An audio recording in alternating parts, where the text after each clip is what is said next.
పోతన భాగవతము వరాహావతారం సనకాదులకు సనకాదుల శాపంబు జైవిజయులకు ఏ విధంగా ఇచ్చారో అనేటువంటి సందర్భాన్ని మనం తెలుసుకుంటూ ఉన్నాం.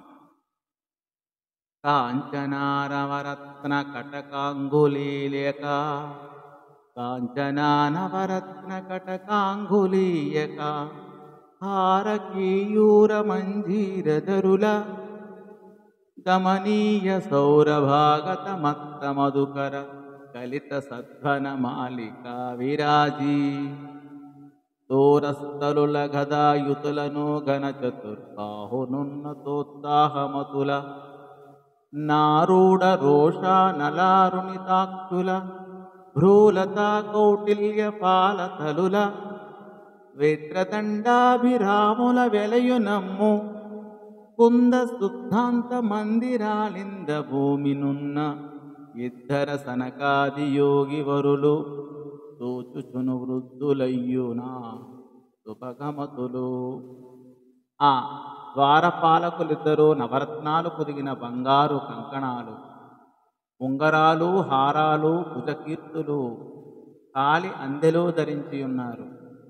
ఇంపైన సువాసనలతో గండు తుమ్మెదలను ఆకర్షించే మేలుజాతి పూలదండలను వక్షస్థలాలపై అలంకరించుకొని ఉన్నారు. గదలు పట్టుకొని చతుర్భుజాలతో ఉత్సాహంతో ఉరకలు వేస్తున్నారు. వారి కళ్ళు రోగాగ్నితో ఎర్రబడి ఉన్నాయి, రోషాగ్నితో ఎర్రబడి ఉన్నాయి. వారి పాలభాగాలు ముడిపడ్డ కనుబొమలతో వంకరలు తిరిగి ఉన్నాయి. వారి హస్తాలలో వేము బెత్తాలు కదులుతున్నాయి. ఈ విధంగా వారిద్దరూ ముకుందుని శుద్ధాంత మందిరం ముందు నిలబడి ఉన్నారు. వృద్ధులై కూడా సనకాది యోగులు శుద్ధమైన మనస్సు కలవారై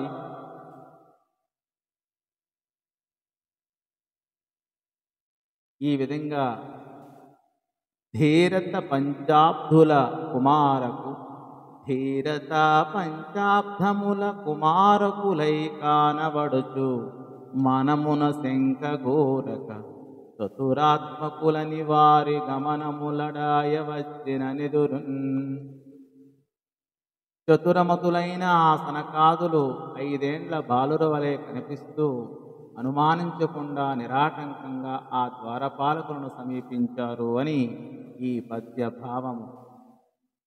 శ్రీలలనేశ్వర దర్శన లాలసులయ్యేగు బుధలలాము బుధలలామునతి దుస్థీరత తద్వచన ప్రతికూలమతింభోవకుంద కుటిలాత్మకులై. శ్రీనాథుని అంటే మహావిష్ణువుని దర్శించాలనే ఆసక్తితో వెళ్తున్న ఆ యోగులను దుష్ట స్వభావం గల ఆ ద్వారపాలకులైనటువంటి జయ విజయులు కుటిల బుద్ధితో ప్రతికూల వాక్కులతో పోకుండా అడ్డగించారు అని ఈ పద్య భావం. ధన్యవాదములు.